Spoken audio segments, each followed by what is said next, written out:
This is A Geek Leader.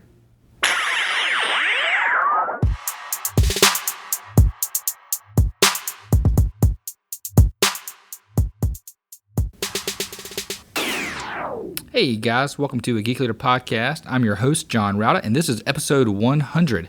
And today on the show, we've got Joel Beasley. Joel Beasley is the host of Modern Cto Podcast, one of the podcasts that I subscribe and listen to regularly, where he interviews other CTOs, which is pretty fantastic. And Joel has a pretty awesome journey. He started in tech when he was young, kind of like me, built some apps, sold them, and then got into leadership. He's also the founder of LeaderBits.io, which is a place where you can go and get customized leadership training. And they do some really cool stuff over there, some things that I really like, where instead of like sending you through a crash course, 1 or 2 day leadership, here's your intro into management, they do incremental changes and keep you checked in and getting improvement over time, which is pretty awesome. And we talk about that on the show. We also talk about his journey through technology, some of the tips that he has during your first 90 days of management and leadership. And we just have some really good conversations, and I really enjoyed it. So with that being said, give it up for Joel Beasley. Yeah, so around age 8, my dad would take me to work with him. So he's an engineer, and he would work on nights and weekends, freelancing in different companies. And then he started giving me these little programming tasks to keep me busy.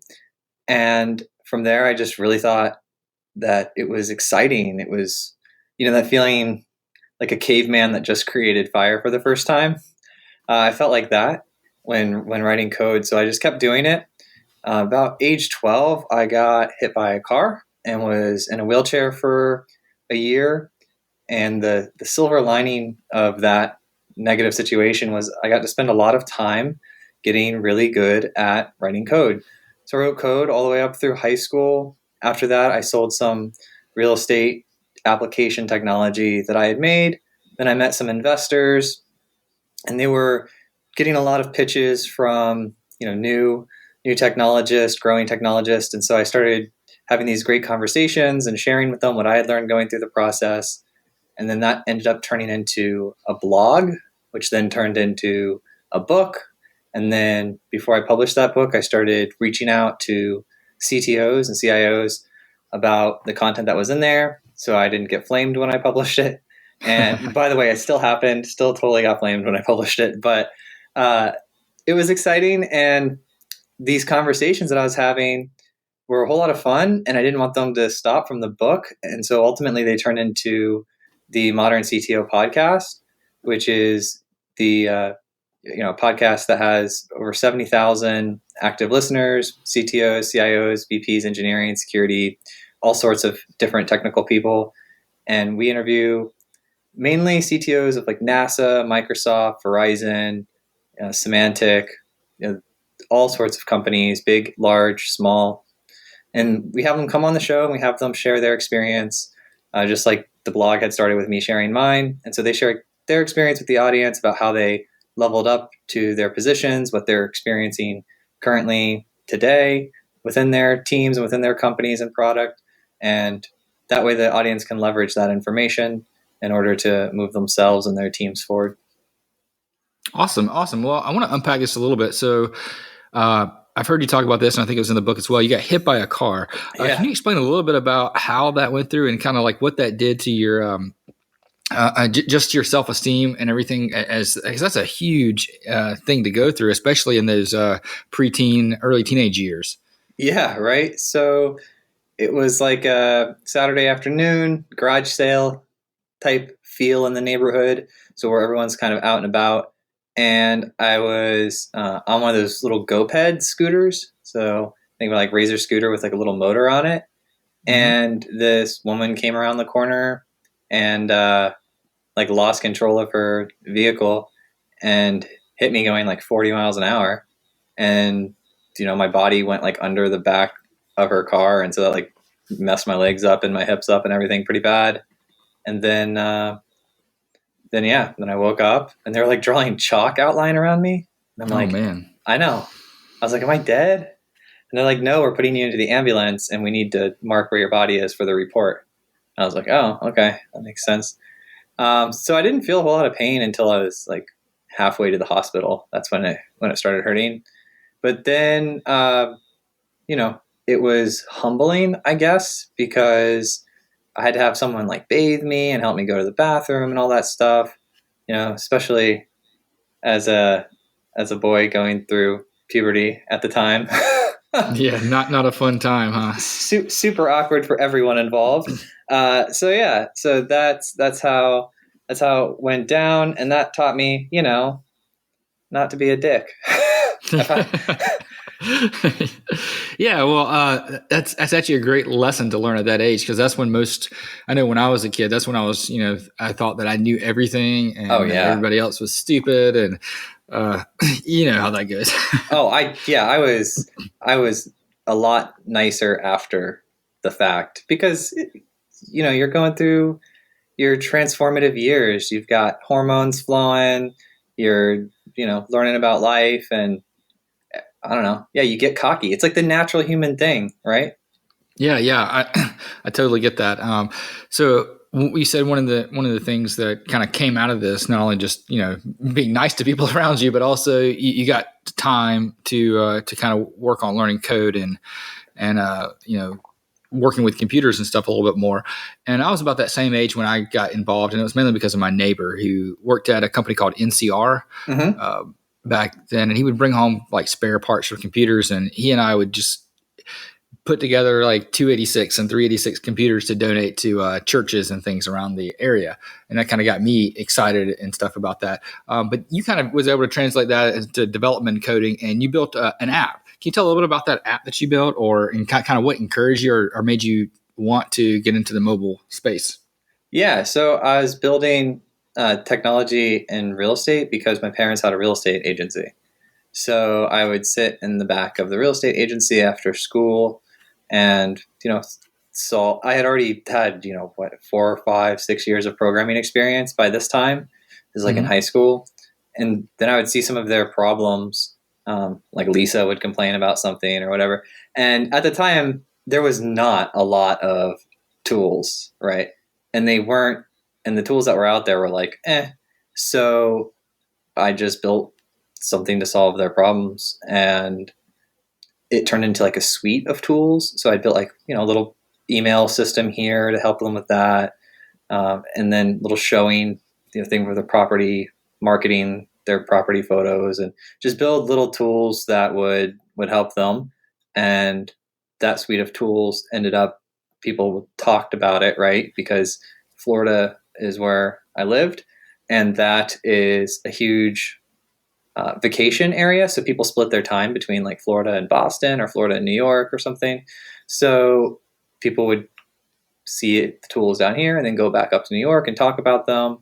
Then word spread. And then I ended up, people came down from up in New York, and we met with them and ended up doing some business with them. Cool. Yeah. Cool. Yeah. And I guess you transitioned kind of out of that. You said you sold some of that, I believe. Yeah, I did I ended up doing like 3 or 4 big projects in real estate technology space. Mm-hmm. Cool. Yeah, I got into the app building apps kind of on the side as I was managing a web company or a web team at my former company, and our CIO came up to us and said, "Hey, you're going to also take on a mobile development team." And this is in 2009, so we didn't have any mobile apps or anything. And I was like, "Oh, okay." So I guess I need to learn this stuff. So I started practicing and learning. And then in 2010, I rolled out my first app, which just happened to be Apple accepted it into the App Store the day my daughter was born. So it's kind of like a crazy combination of two really cool things that happened at the same time. But it was a fun experience, a fun thing to go through. So being in Florida, are you worried about alligators? I know it's kind of a random question, but no, alligators are everywhere. You can't be worried about them. Like every body of water has alligators in it. Oh man, yeah, that just like dinosaurs. It freaks me out a little bit. Oh yeah. So for me, I didn't realize because you grow up in the environment and they're just always there, and so I have some like in-laws or some family from out of town, and they've never seen gators, right? And so it's like a big deal. They are scared or whatever of them. But here's the thing, they just don't mess with you at all. Like they're just, if you don't mess with them, they don't mess with you. So yeah, just stay clear, right? yeah, stay clear. They will eat your dog if you bring it towards the lake. If it's a small dog, it's like they will. You know, why wouldn't they? That's what they do. They eat other animals. Yeah. They don't care that it's your dog. I'm sure they don't. No. So I was checking out your book, Modern CTO, and I want to ask you about the cover of it. That the lion that you have on the cover. Why did you go with the lion? Ooh, that's a good question, actually. So Yuri designed it. Designer I've worked with for a long time, and I had sent him a copy of the book, and he read it, and then he suggested to me that we use the lion because of its representation, like of integrity and discipline and other awesome words, right? And when he suggested that, and then he drew like the custom lion for it. So yeah, Yuri drew that. I was all on board with his logic behind why. You know, I'm a big fan of hiring smart people and let them tell you what to do, right? And he's a fantastic designer, and he had this whole reason about why and explained it to me, and I thought it sounded awesome, and I thought the cover that he made looked good, and so we rolled with that. Awesome. Yeah, no, I think it's an awesome cover. When I was checking it out, I was like, I wonder why he has the line. That's just, you know, one of the things that kind of got to me. I thought it was really cool. In your book, you talk a little bit about kind of strategy of, you know, build versus buy. When should you hire someone, and all that stuff like that. And then you get into rewriting systems. When should you abandon ship, and when should you build a better one? What were some of the things that led you to come up with these experiences? Was it interviewing the other CTOs? Was it something that you went through in your own experiences as a CTO or as a developer that kind of got you to these areas? Or why do you feel like that's an important thing that CTOs need to do to become a better leader for their organization? Yeah, so I was mainly trying to bring up the topic because I believe that I've done everything pretty much the wrong way. At least at first, and then I figured out, oh, okay, this is why you do it.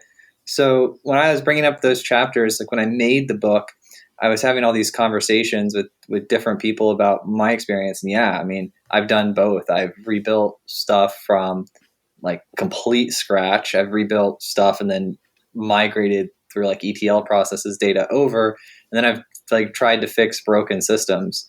And so I've had experience doing all three of those versions of it. But yeah, I guess I just wanted to share what my I can't even remember what's in the chapter right now, like off the top of my head, because we wrote the book, and then last year I had about 500 conversations with different CTOs. So what I really need to do is update the book or write a second version of the book. Do you think this is going to be like kind of like textbooks that they have, like edition 1, edition 2, edition 3, or do you think you're going to just continue to write different books that kind of go in a series? That's a good question. That's something we've talked about internally. We've said, all right, should we try to update the book Modern CTO with all of this new stuff, or should we try, or are we going to just make another book? And where we're leaning towards right now is just making another book, because we look at it like, okay, we did the first book, and I did that, pretty with just myself and one other person, like a ghostwriter that helped me figure out how to learn how to write, because I didn't know how to write, and there's like actual process to it. It's this whole thing. And so I hired somebody to sort of teach me how to write.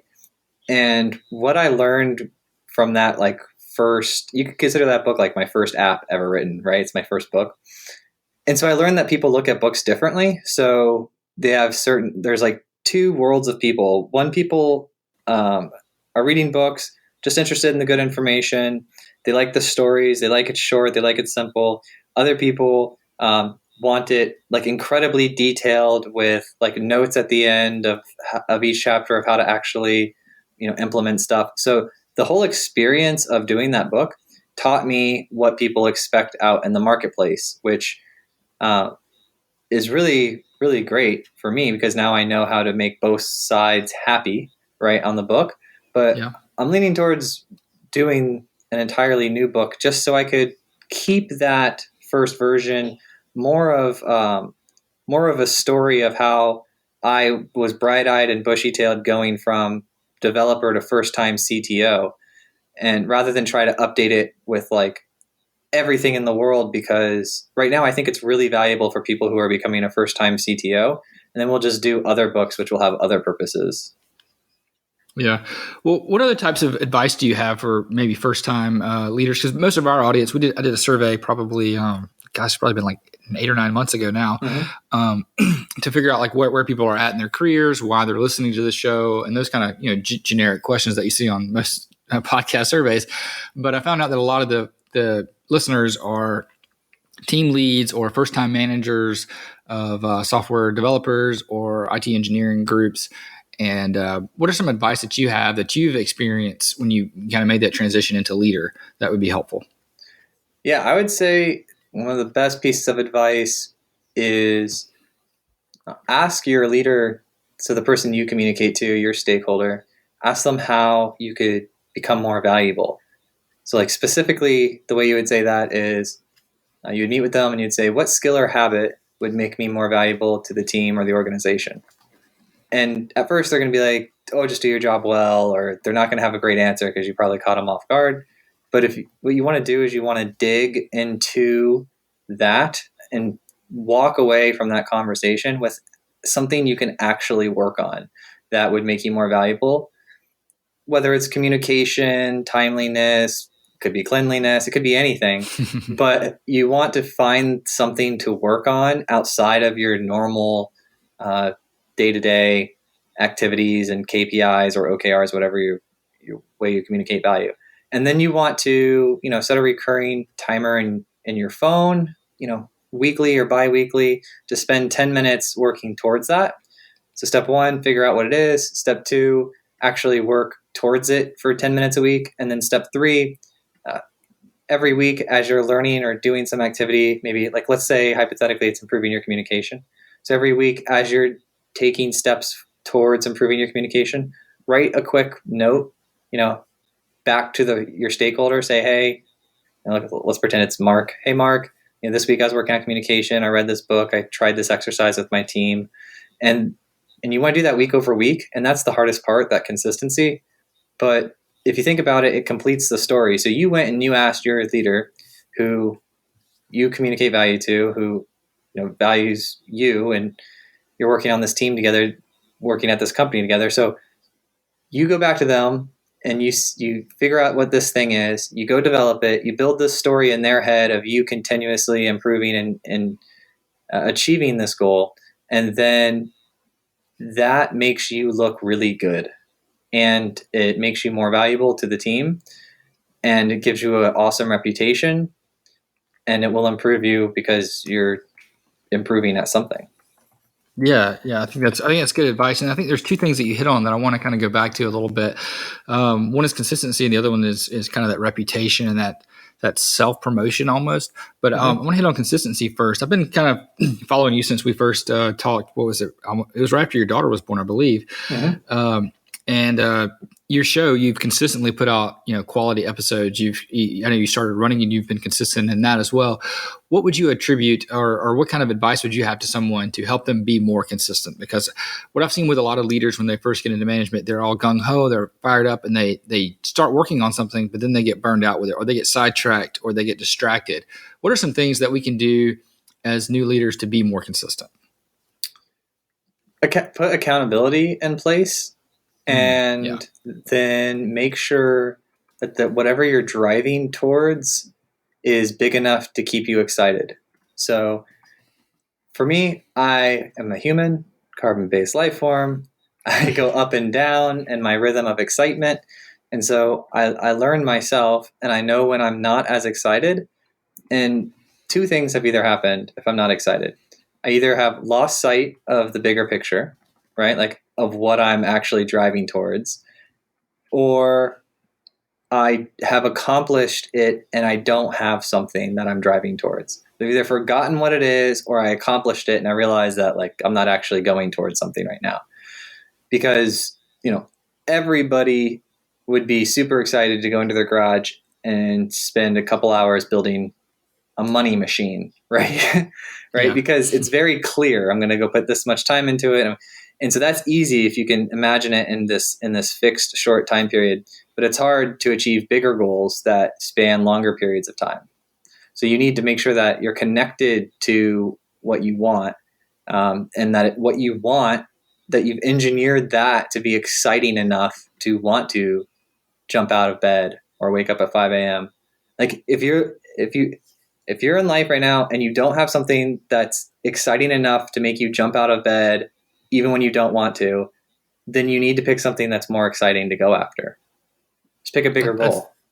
Yeah, pick a bigger goal. I think that's a great advice, because people, I don't know if they get discouraged with their current goal because they feel like it's unattainable, or because it's just no longer exciting to them. And sometimes you have to shift those priorities around and figure out what is that's going to keep you motivated and excited. Right? Yeah, you have to. It's not necessarily a static thing, and then you're not good at it when you first start too, right? Like somebody might hear this advice and then pick up some huge goal, like, oh, I want to become a billionaire, and then in like a week it doesn't work, and then they're like, well, Joel's advice didn't work, and it's like it's like, no, you have to just repeat it. It's like this active thing that you have to continuously do. You have to be. It's like you're flying a plane. You've got to always be looking at the gauges and paying attention to what's going on.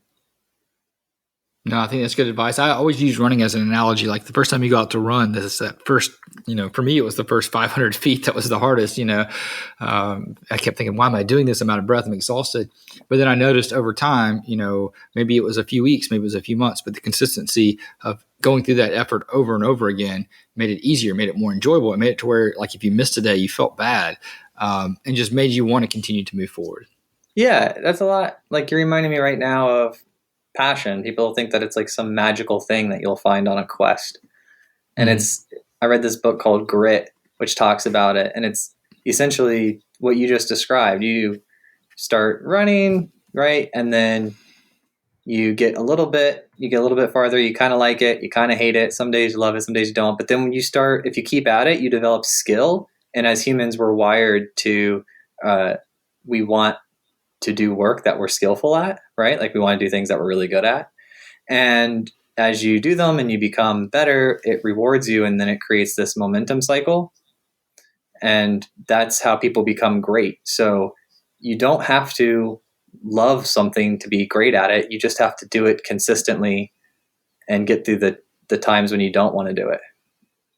No, I think you're absolutely right. The better you get at something, for me anyway, the more enjoyable it is. Right. And yeah, absolutely. And I'm trying to take up photography now, which I have no idea why. I just thought, well, my wife likes photography, and if you look at all of our vacation photos, there's great photos of me and terrible photos of her. So I thought I'll take up photography, and the more I got better at it, the more I enjoyed doing it. Whereas at first, when I was taking pictures, I'm like, oh, this is kind of stupid. They're terrible. I just want to give up. But the better I got at it, the more I enjoyed doing it, the more I wanted to continue to do it.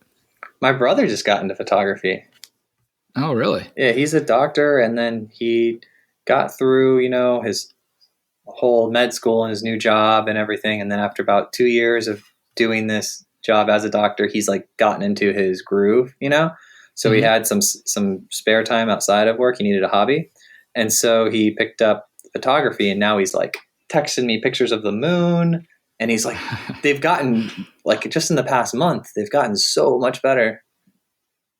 Yeah, it's one of those things that, like, I credit YouTube kind of for helping me. I've been following Peter McKinnon, which is he's got a YouTube channel with a whole bunch of photography tips and tutorials, and it just takes small, subtle changes over time to really make your photos so much better.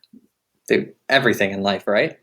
Yeah. I think I heard you on one of your shows. You mentioned innovation as just being small, subtle changes over time. Right. Which, yeah, it all comes back together to technology, right?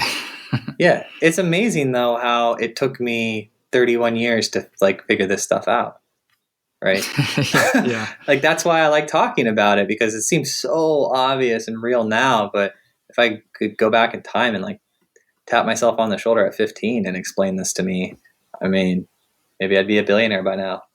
Yeah. So if you could go back through time, this is a question I've heard you ask many times. What would you tell yourself? understand discipline and value, I've thought about this a lot because I only have like one sentence, right? Like at least in my hypothetical, discipline is not getting spanked by your parents. It is the ability to make yourself do something that you know is good for you, even when you don't want to. And value is how the entire world works. It's not money. It's value first, and then value then translates into money.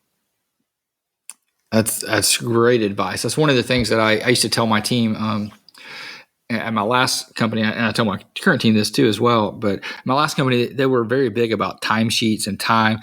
And when I became a manager of that group, I was like, look, let's not worry about that. Let's worry about the value you bring. I don't care how many hours you put into the day. I don't care. I'm not concerned about that. I'm concerned about value. And that was a huge culture shift for the company because it was a telecom company. So you go back to their historic roots. They're really big about their time cards, clocking in and out, clocking out at certain times. And, I came in there with kind of a different mindset of, I don't care about time. I care about value. And if you bring value, then that's what's most important. It's not about that you were here 40 hours a week. Right. And I think it's really good advice to understand that the whole world does operate on value, not necessarily anything else. Right. So, yeah, when it comes to discipline, that's another thing that I've kind of tried to focus on a lot about. And I think the way you said it is really important. It's not about not getting in trouble. It's about doing the right thing when no one's watching. Yeah. I mean, that's the hardest thing in the world, right? Like, think about it. If you had unlimited discipline, you could just learn, that means you could make yourself do anything in the world because even if you don't want to do, as long as it'll be good for you, you could go sit down and force yourself to learn the most valuable things on the planet and not stop. Like, let's say for some reason, rocket science, right, pays 10 times what developers pay. And you wanted to do that. You could just sit down and just sit there and not essentially move until you learn it, right? You could go about your life, you could handle your routine stuff, but you could just focus so intently with every second of your being and accomplish it. Yeah, but it's hard. You can't. Exactly. Discipline is hard. And it takes, I think it takes building discipline over many different aspects of your life in order to get really disciplined in life. You know what I mean? You have to be disciplined with, like for me, my wife and I just bought a Peloton treadmill because, I used to run a lot, and with kids, it's like, now we have 3 kids. They're all in sports. They're all doing something, except for our baby who's, he's walking. So that's good. But, but in order to find time to actually go running, it's been really challenging. So we got the Peloton, said, hey, we can't go out and run together anymore with 3 kids that, some of them are too big for strollers, but yet too small to run with us. Let's do something else. And just getting disciplined with that helps, but that's only one aspect. You also have to be disciplined with your diet. You have to be disciplined with your work. You have to be disciplined with keeping relationships up to get up to date. And I think when you build all those together, it really makes you have a more disciplined and satisfying life. Oh yeah, they're definitely connected. Like, your discipline in one area of your life, it bleeds into other areas of your life for sure. Yeah, absolutely. One of the other things you mentioned before, you talked about reputation when we were talking about, as a new leader, how you can build that up. You talked about, you need to tell your leader kind of the things that you're doing. And I think that's a really important part. And I was actually talking to a vice president of IT just the other day about marketing yourself. And I mentioned to him that I read a book like probably 8 or 9 years ago that my old CIO, as he was leaving, he put a whole bunch of old books into a box and put it outside of his office when our new CIO was getting hired to come in. And I went through that box and I found a book, and it just said Marketing Your Technology Team. And that was the title of it. It was like a textbook. And I flipped through it and I found a couple of things that I thought was so important. And it was about, you need to celebrate the things that may be simple to you and may seem simple to you, but they have an impact to someone outside of your team or outside of your group, because those are the things that people think are important and impressive and help grow your reputation beyond just your team. And I think that's one of the things that you kind of were hitting at when you said, you need to tell your boss what you're doing, because sometimes they don't know. Oh, well, yeah. I mean, the number of times I get emails that are like, Joel, I got fired today. They're not going to know, what's going to happen after I leave. They're going to miss out on so much value. I'm so valuable to them and all of these things. And I respond to those emails like, no, you're not. If you were that valuable to them, they wouldn't have fired you.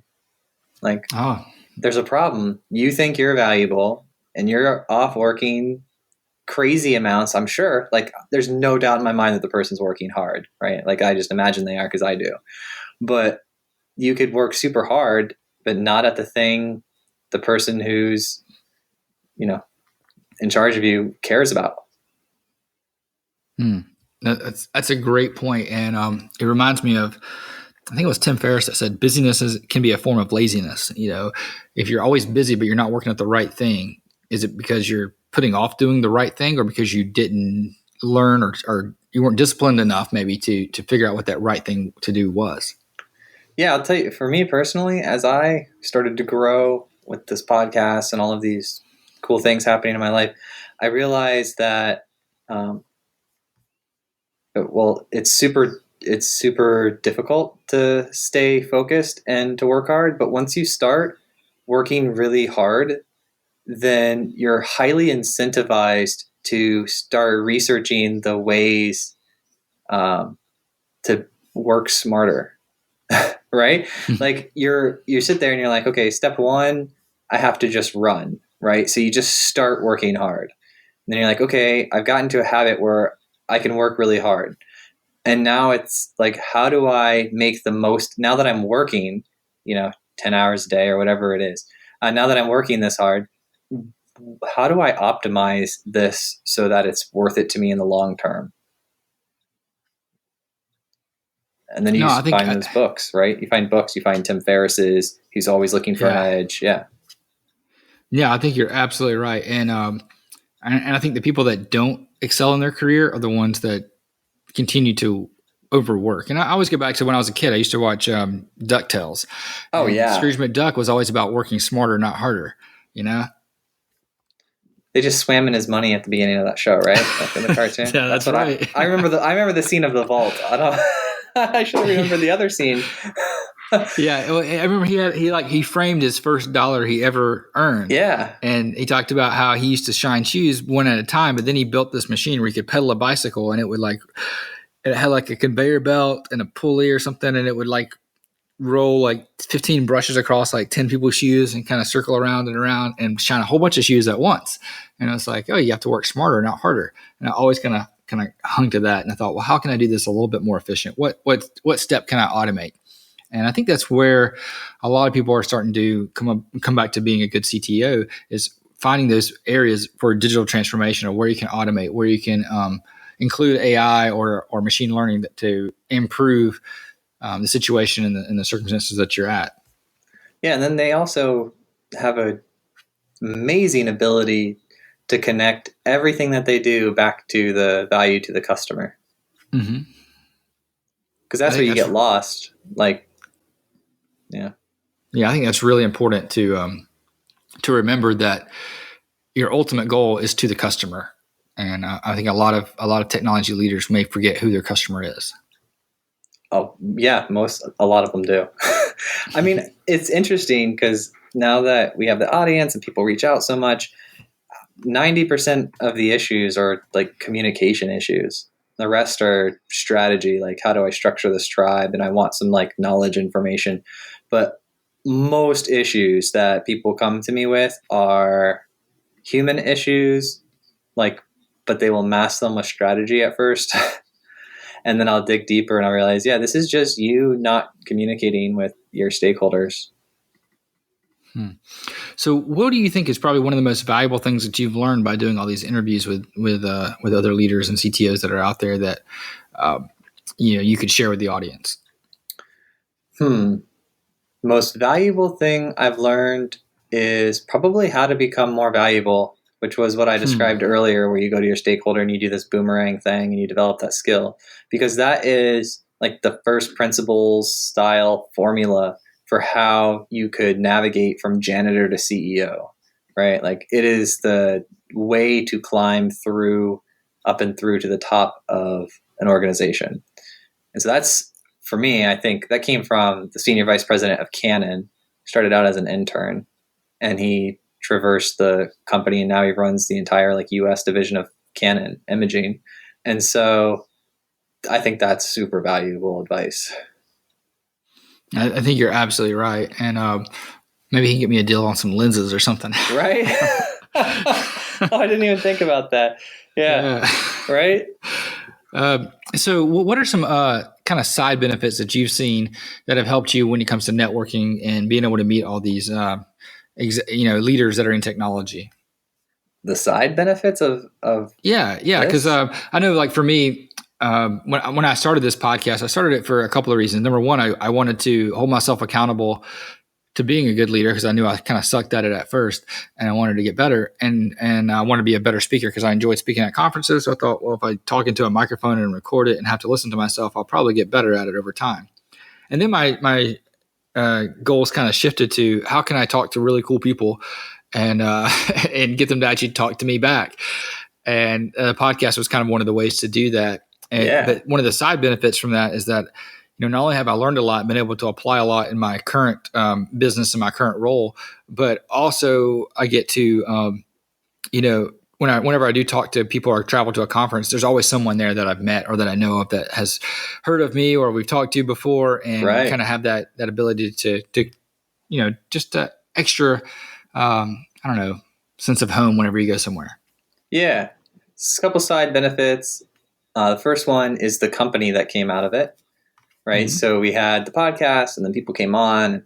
They said, hey, we hear all this great advice that these people give, individual ownership, connecting the value back to their product, like hundreds of pieces of advice that are just these short little pieces of advice that they do with their teams. And some of the CTOs had said, my company's growing. I've got like 25, 30 leaders at it. How do I make sure that they're doing these things, or that they at least know about these things? And so at first I was like, I have no idea, send them links to the podcast, but, listening to hundreds of hours of the podcast isn't that, useful. So we ended up taking the content, like some clips of the podcast, and making these leadership challenges. And then we built this platform. Like I built the first version in like 10 days and then deployed the challenges through these platforms, like these video challenges. And then the leaders at the company started doing them with their teams. And then, Ben was one of my first customers, and he said, dude, this works really well. And I said, okay, but like, does it work well enough for you to pay for it? Right? More than just a fun little project that we did over the weekend. And he's like, yeah. So he became my first customer, and they have like 200 people at their company. And then now it's been a year, we have 11, and we're hiring in like 3 positions. So soon we'll have like 15 people at the company. And we just sell this leadership content, these leadership challenges to technology companies, teams, individuals. And that's like really cool. So tell me a little bit about how that works. Like, let's say I'm a prospective client and I've got a team of, let's just say 15 or 20, and I'm interested in helping all of these folks become better leaders. How would I go about setting this up, and what could I expect to get from this? Yeah, so the company is called LeaderBits, LeaderBits.io. It's like bits of leadership. And companies come in, then we meet with the customer and we understand what their company's core values are, because that's super important. That's something we learned too. Like the companies all have core values. It's super important that we tie content back to their core values, or we present it like that. And then we put them onto the platform. And typically what happens is the CTO will buy it for 3 or 4 of their direct reports that usually are running teams. And we deploy it to their direct reports. They get the responses from the challenges, and we have a value report that we send. So the idea is that it's action-based, because the current way leadership development's done is first, like, there's no leadership development for a technologist. So that's why we created ours, right? So that it's made for technologists. And the second thing is that they usually go to a workshop or a class and they tell you about everything you should do later. And so we thought it could be done better. We thought, well, why don't we just get the person to take action every week and make a small improvement, like the consistency over intensity thing.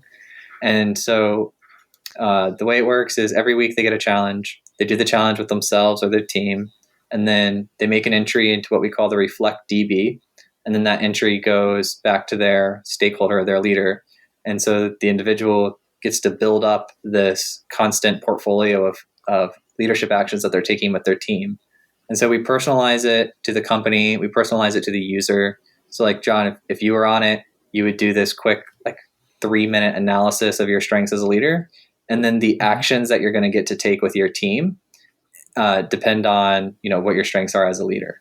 And so that means that it's like tailored for you, which was a pretty cool thing to do. We created this algorithm for it, and then we call it like LeaderBot.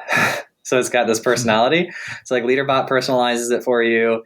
LeaderBot holds you accountable. Accountability features, something that was requested by a lot of our customers. So we built that.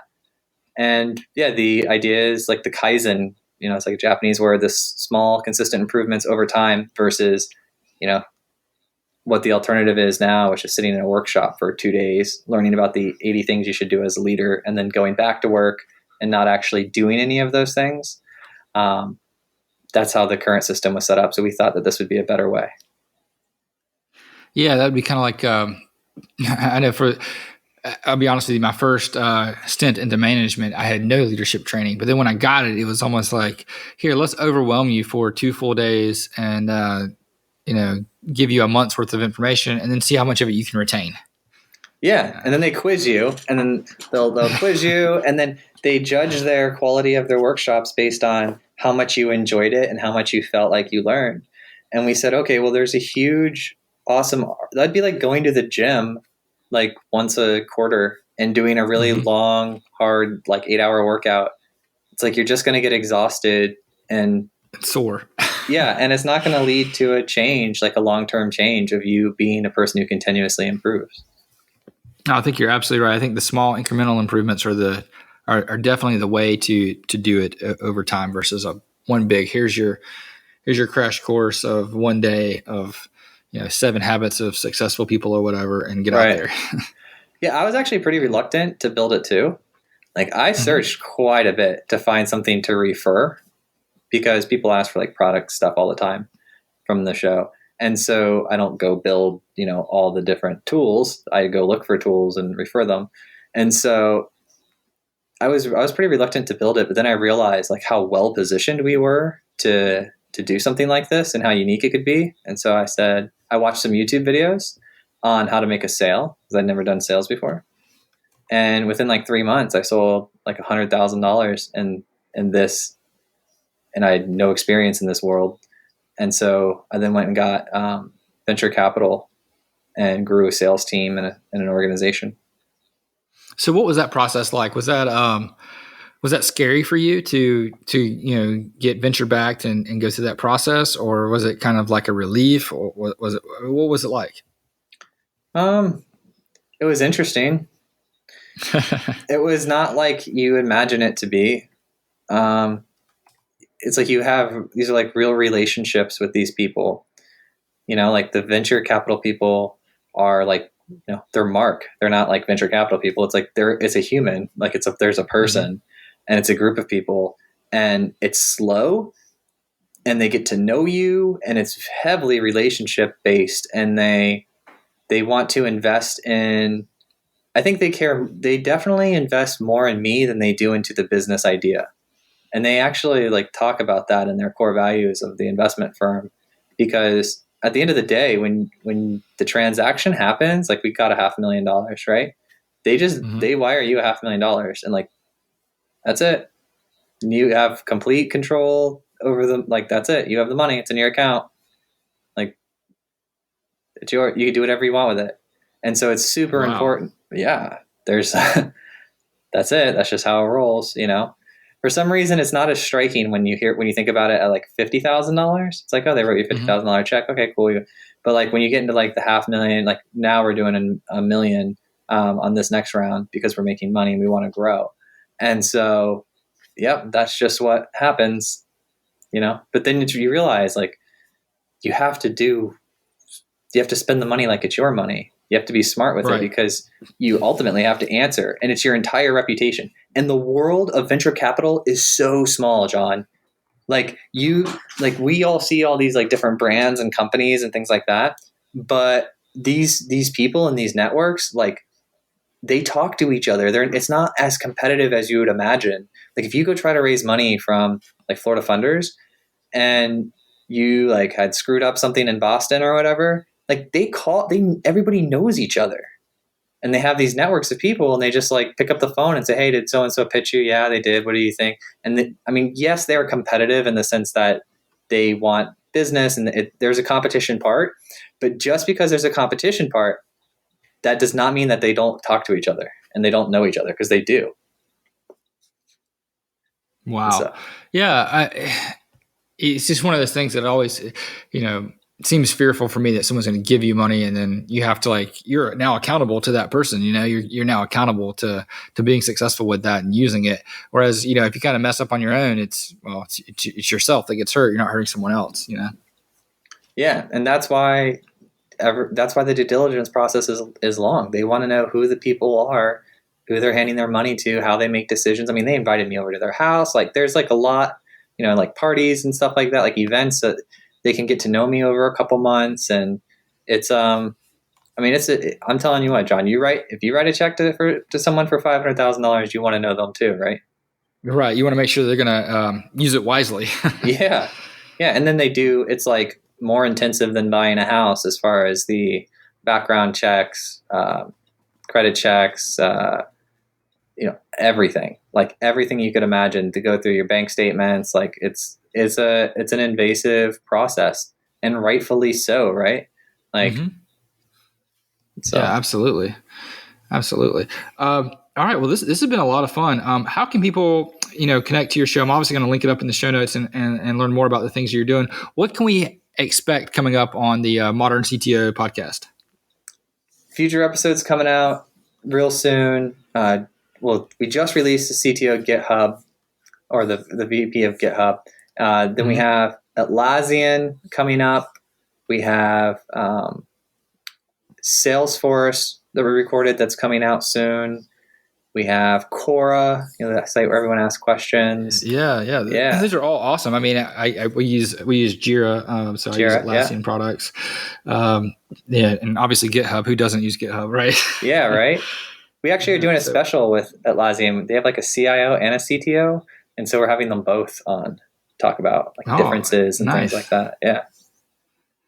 That's fantastic. I'm looking forward to listening to more episodes, and I'll link up your book as well in the show notes. Anything else you want people to find you or to connect with you on? LinkedIn. Add me on LinkedIn. Tweet at me at ModernCTO. Visit leaderbits.io. If you want to become a better leader faster. Yeah, absolutely. I'll link all those up in the show notes. And one last tip for new leaders out there. What do you have? One last tip for new leaders. One last tip. Yeah, like you haven't given us enough already, right? Yeah. Let's see. Where do I want to go with this one? I would say I would like to just reinforce here's the last tip. The last tip is to do the first tip. Okay? Because doing that will actually change the quality of your life. And then send me an email about it, or tweet at me, or send me a LinkedIn message. Let me know what they said that would make you more valuable, and then how, do it for 2 or 3 weeks and send them updates and boomerang back to them. Because if you do that, I could give you another tip, because we have like 90 different or 100 different LeaderBit challenges. But I think I know, because I've seen like over 1,000 people do it. I know if you actually do that, become more valuable challenge that we gave with the steps earlier in the podcast, you will have a better week, a better month within your team, within your life. I think that's great advice. And I'll give one story. I had a guy come up to me one day, and I teach part-time at Winthrop University. And cool. He was a student of mine, came up because he knew that the company that I worked for full-time was hiring a developer. And he's like, how can I get an interview for this job? And I didn't really know him that well as a student. So I said, well, here are the skills we're looking for. And I know we don't teach that here. So, if you can find these skills and learn these skills, then, I'd be interested in interviewing you after you've done that stuff. Well, that position closed. And then, as I said before, I wasn't a very good leader or a very good manager. So I had people quit and the position opened back up. And when it did, he showed up and he said, here are the certificates from the London.com courses that I've taken over the past few months where I've learned these skills. Here's an example portfolio of some sites that I built using, at the time it was, I forgot what framework. We're using some JavaScript framework that he didn't know. And he showed me how he built something using that. And then he showed me some things that he did in PHP that we were looking for. And I was like, oh, wow, you actually took everything that I said to heart. I actually went and did it and was consistent about learning that stuff. And did the things that, I said you needed to do to equate more value. And sure enough, I ended up hiring him and we promoted him and, one of the best employees I've ever had. And it's so rare. Like how many times in life has that happened, right? Yeah. Most of the time I'll tell people, oh, these are the things you need to go. And they disappear and you never see them again. I know. It's whenever someone actually does the things to be more valuable that they ask about, that makes a huge difference. I know. And just think about how cool it would have been if like every other week that individual had sent you some progress and built that relationship with you over time. It would have been a no-brainer. I would have went after him when the position came available versus, it coming available and then him showing up and saying, surprise. Right. Yep. Yeah. All right. Well, Joel, this has been a lot of fun. We have to do this again sometime. Yeah, absolutely. I really enjoyed it. Yeah. I'll have to get you back on, pretty soon, but this has been a lot of fun. And guess what? You're going to be episode 100. What? So, it's a milestone for a geek leader. Yeah, you're going to be episode 100. Dude, that's so exciting. It's going to be pretty awesome. So I'll definitely link everything up in the show notes, and everybody can visit that at geekleader.com/Joel Beasley and go over and check out Modern CTO for sure. Listen to it. It's a great podcast. It's one of the few that I subscribe to and listen to myself. So definitely check that out. But Joel, it's been a lot of fun. Thanks. Thank you. I hope you guys enjoyed that episode with Joel Beasley from Modern CTO, the Modern CTO Podcast, and LeaderBits.io. If so, please shout him out at Twitter, leave his podcast a rating and review, subscribe to Modern CTO, and obviously leave a Geek Leader podcast a rating and review on iTunes. That would be much appreciated. Greatly appreciate seeing the feedback and hearing some of those reviews. Had a few more come in recently, which awesome. I mean, they're fantastic. I really appreciate that. And it keeps me motivated to keep making these shows. We've hit the 100 episode mark, which I'm ecstatic about. And we'll just have more shows and more content coming down the pipe. So please share with your friends and colleagues and help us grow. Thanks so much.